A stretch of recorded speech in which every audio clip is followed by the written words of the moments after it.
നബി തങ്ങൾ മദീനയിലേക്ക് വന്നതിന് ശേഷം ജൂതന്മാർ ഇവിടെ നോമ്പെടുക്കുന്നുണ്ട്. തങ്ങൾ മുഹറം 10 നോമ്പെടുക്കുന്നുണ്ട്. ജൂതന്മാരും അന്ന് നോമ്പെടുക്കുന്നുണ്ട്. അപ്പൊ തങ്ങൾ ചോദിച്ചു, നിങ്ങൾ എന്തിനാ നോമ്പെടുക്കുന്നത്? അപ്പൊ അവര് പറഞ്ഞു, മൂസ നബി അലൈഹിസ്സലാമിനെ അല്ലാഹു രക്ഷപ്പെടുത്തിയ ഫറോവയെ മുക്കിക്കൊന്ന ദിവസമാണിത്. അനാ ഹഖ്ഖു മൂസ മിൻകും, നിങ്ങളെക്കാളും മൂസ നബിയോട് ബന്ധപ്പെട്ട ആള് ഞാനാണ്. അതുകൊണ്ട് ലഇൻ ബഖീതു ഇലാ ഖാബിലിൻ ലഅസൂമന്ന അത്താസിഅ, അടുത്ത ഒരു വർഷം എനിക്ക് ആയുസ് ഉണ്ടാവുകയാണെങ്കിൽ ഞാൻ 9 നോമ്പെടുക്കുമെന്ന് റസൂലുള്ളാഹി സ്വല്ലല്ലാഹു അലൈഹി വസല്ലം. സൗമ അശൂറ അഹ്തസിബു ഇൻദല്ലാഹ് അന്നഹാ തുകഫിറു സനതൽ മാദിയ, കഴിഞ്ഞ ഒരു വർഷത്തെ തെറ്റുകൾ ആശൂറയുടെ നോമ്പ് കൊണ്ട് പൊറുപ്പിക്കപ്പെടുമെന്ന് റസൂലുള്ളാഹി സ്വല്ലല്ലാഹു അലൈഹി വസല്ലം. തങ്ങൾ പറഞ്ഞു, ഞാൻ ജീവിച്ചിരിക്കുകയാണെങ്കിൽ ജൂതന്മാർ 10ാമത്തെ നോമ്പെടുക്കുന്നുണ്ട്, 10ാം ദിവസത്തെ നോമ്പെടുക്കുന്നുണ്ട്, ഞാൻ 9 എടുക്കും 10 എടുക്കുമെന്ന് നബി തങ്ങൾ പറഞ്ഞു. പക്ഷേ അള്ളാഹുവിന്റെ വിധിക്ക് ഉത്തരം നൽകി നബി തങ്ങൾ യാത്രയായി. പിറ്റേ വർഷം നബി തങ്ങൾ 9 നോമ്പെടുക്കാൻ ജീവിച്ചിരുന്നില്ല സ്വല്ലല്ലാഹു അലൈഹി വസല്ലം.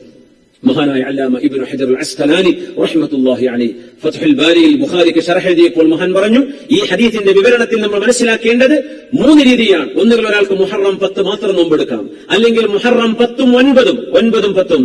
അതിൽ പൂർണ്ണമായ രൂപം മുഹറം 9, 10, 11 ഈ 3 ദിവസങ്ങളിൽ നോമ്പെടുത്തുകൊണ്ട് ആ സുന്നത്ത് നമുക്ക് നേടിയെടുക്കാൻ കഴിയുമെന്ന് മഹാനായ അല്ലാമ ഇബ്നു ഹജർ അൽ അസ്ഖലാനി റഹ്മത്തുള്ളാഹി തആല. അല്ലാഹു നമുക്ക് ഇതിന്റെ തൗഫീഖ് നൽകട്ടെ.